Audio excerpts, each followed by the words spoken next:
안녕하세요. 주경야독의 이 대표입니다. 자, 태풍 피해들 없으십니까? 날씨도 꾸릿꾸릿한데 시장도 꾸릿꾸릿해질지 한번 체크해 보도록 하겠습니다. 자, 오늘의 3분 주식 바로 출발해 볼게요. 자, 먼저 미국 시장부터 알아보도록 하겠습니다. 자, 다우지수가 35,123포인트, 나스닥 지수가 13,722포인트, 각각 0.5%, 1.1% 정도 조정을 받았습니다. 자, CPI 지수 발표를 앞두고 2일 연속 하락을 하고 있는데, 제가 이제 기존에 말씀드린 대로 근원 물가 지수가 4.8%가 예상되고 있는 시점이기 때문에 에너지 가격과 곡물 가격을 제외하고 4.8% 정도에 부합하는 성적이 발표가 될지 그 부분이 이제 포인트가 되겠고요. 만약에 이제 4.8%보다도 높게 된다면 어느 적절한 시장 하락 구간은 나올 수 있을 것이다라고 볼 수 있겠고, 반대로 4.8%보다 미달하게 된다면 시장이 단기적으로 조금 박스권을 돌파해 나가는 이런 흐름들이 나타날 수 있기 때문에 항상 여러분들이 위와 아래든 양방향 쪽으로 다 전략적인 부분들은 잡고 계셔야 될 것 같습니다. 자, 엔비디아가 4.7% 정도 조정을 받았는데 대중 반도체 제재를 진행하겠다는 이제 미국 정부의 발표가 나오게 되면서 이것에 따른 영향으로 해석이 됩니다.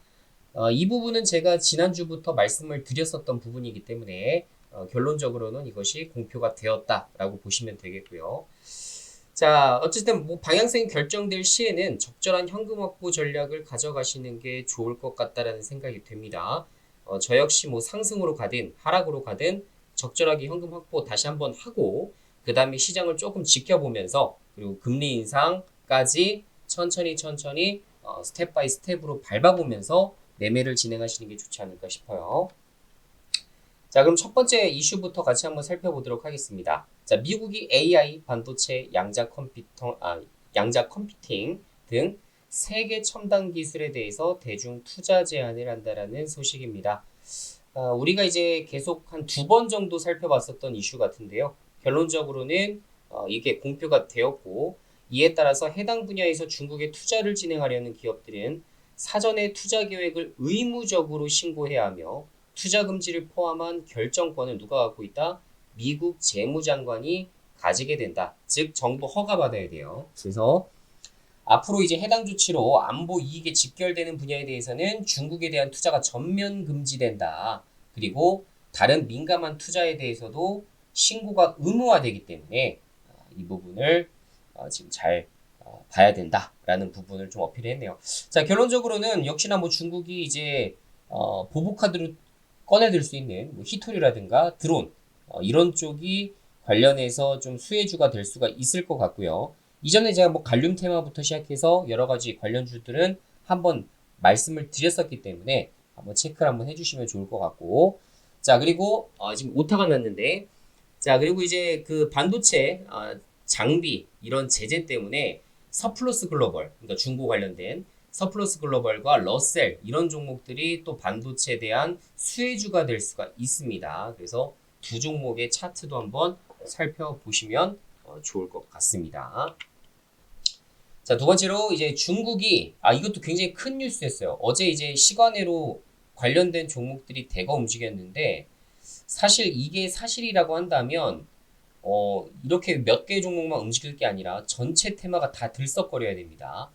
자, 중국이 지금 한국 단체 관광 재개 확정 분위기라고 하는데 아시겠지만 중국은 지금 한국, 일본, 미국 등 시작해서 관련된 곳들을 지금 뭐 예를 들어 친미 성향을 갖고 있는 전체적인 그 동맹들을 모두 지금 막아놓은 거죠. 그죠? 단체 관광 자체를 막고 있었습니다. 근데 이것을 재개 확정하는 분위기가 만들어지고 있다라고 하는데 정부랑 업계에서도 지금 굉장히 긍정적으로 보고 있다라는 소식이다 보니까 아무래도 진짜 될 가능성도 있어 보인다라는 말씀을 좀 드려보고 싶고요.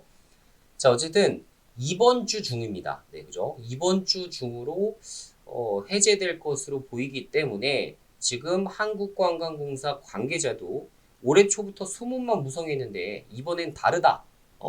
코로나19 이후로 처음으로 중국 현지에서 중국인 관광객 유치를 위한 한국 관광 행사도 연달아 개최할 예정이다 라는 언급까지 했다라고 합니다.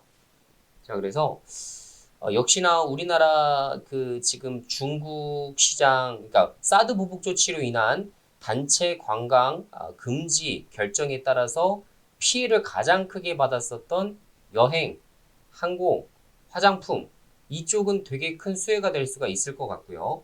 자, 여기서 포인트는 뭐냐면 여행은 또 제외하더라도 항공 쪽과 화장품 쪽이 어떻게 되죠?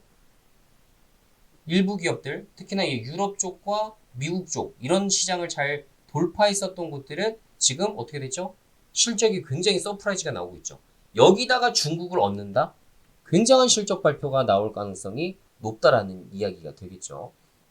자, 그래서 화장품도 탑픽으로 좀 보시는 거 지금부터는 괜찮아 보이는 구간이고, 항공도 지금 실적 좋아졌습니다. LCC부터 관련해서 좋아지고 있기 때문에 뭐 제주항공이라든가 에어부산 이런 것들, 이런 LCC 관련된 기업들도 여러분들이 관심을 두셔야겠죠. 그죠? 그런 부분들 좀 참고하시면 좋을 것 같고. 자, 그리고 어쨌든 그래서 관련된 종목으로 볼 수 있는 거 여러 가지 종목들이 있겠지만 뭐 참 좋은 여행, 노랑풍선 이런 건 여행주들 중에서는 가급적이면 좀 중소형주 보는 것도 방법이 되실 수가 있을 것 같고요.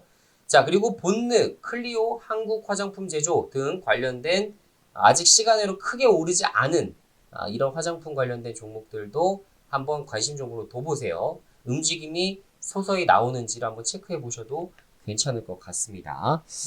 자, 그리고 뭐 화장품 쪽은 워낙에 많고 항공주도 제가 아까 말씀드렸기 때문에 그것 위주로 좀 체크를 하시면 좋을 것 같습니다. 자, 그리고 마지막으로 세 번째 이슈입니다. 자, 외인 기관이 쌍끌이하는 바이오주의 시간이 다시 왔다.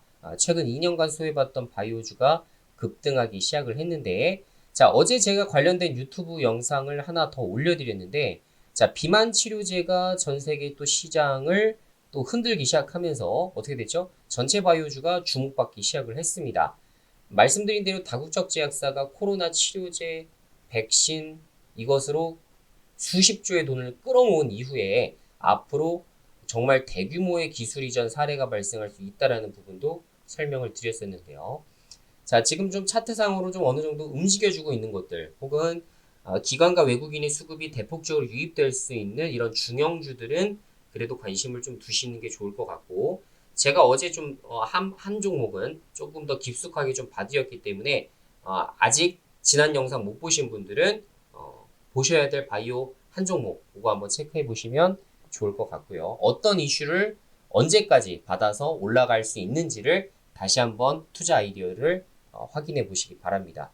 자, 어쨌든 SK바이오팜, 삼천당제약, 앞타바이오, ABL바이오, HLB, 메지온, ST큐브 제가 오늘 갖고 온 것들은 대다수가 지금 중형주 이상이죠. 자, 중대형주 정도 위주로 좀 보시는 게 좋을 것 같다라고 말씀드린 이유는 물론 중소형주가 이런 바이오주 랠리 장세에서는 막 10%, 막 30% 이렇게 올라가는 경우가 많습니다만 이 랠리를 계속 타고 움직이려면 결론적으로는 뭡니까? 임상이죠, 임상. 그래서 임상 관련된 파이프라인 그래도 어느 정도 갖추고 있는 것들, 우리가 기대해 볼 만한 모멘텀이 있는 것들을 보셔야지 너무 또 이제 테마주, 임상 진짜 볼 것 없는데 그런 것들 이제 잘못 올라탔다간 어떻게 되죠? 나중에 바이오주 랠리가 끝나는 상황에서는 큰 손실로 이어질 수가 있습니다. 그래서 가급적이면 중대형주 위주로 보시는 것을 추천드리는 이유가 되겠죠. 자, 그래서 이렇게 체크를 좀 해보시면 좋을 것 같습니다. 자, 오늘도 어쨌든 태풍 피해 없으시길 좀 바라겠고요. 오늘도 여러분들의 성공 투자를 기원하도록 하겠습니다. 영상 보신 분들은 오늘도 성공 투자 남겨주시고 좋아요, 구독 그리고 알림 설정 안 하신 분들은 지금 바로 부탁드리도록 하겠습니다. 그럼 다음 시간에 다시 뵙도록 할게요. 안녕.